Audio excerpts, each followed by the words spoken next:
Okay, good afternoon everyone. This is Jorge, your teacher.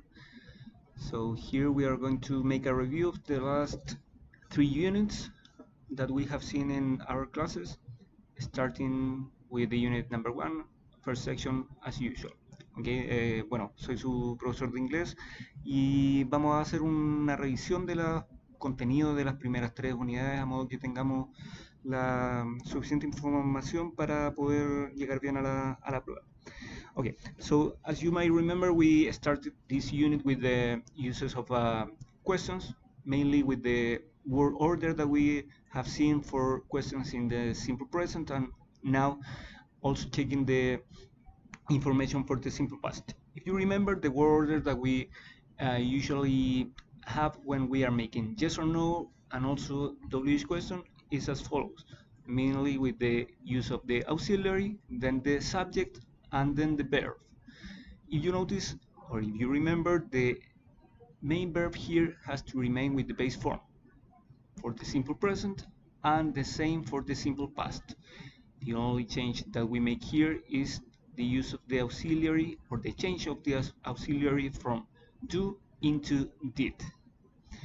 If we want to make a WH question, we have to place before the auxiliary a WH question or a WH phrase like where, when, what, why, or what kind of. If you remember, what time also are WH phrases that always go before the auxiliary.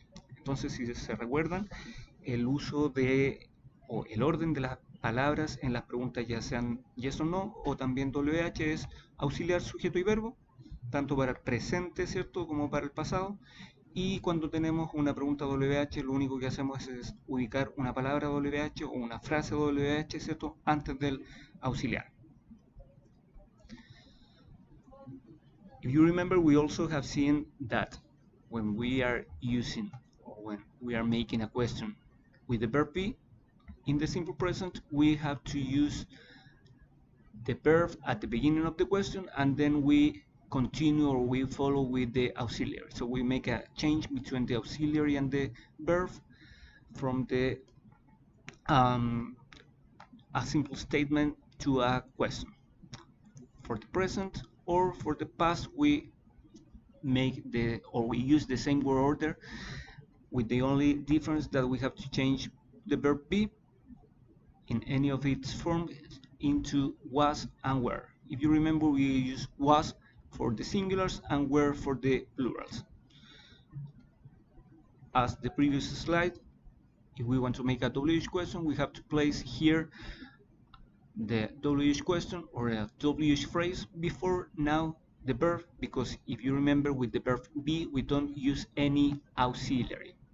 Entonces acá, a diferencia de la diapositiva anterior, para las preguntas con el verbo to be, lo que tenemos que hacer es comenzar la pregunta con el verbo to be para las preguntas yes o no, y luego seguimos con el sujeto. Para las preguntas WH, al igual que lo vimos en la diapositiva anterior, tenemos que solamente ubicar la palabra WH o la frase WH antes del verbo en este caso, ya que con las preguntas del verbo to be no utilizamos auxiliares.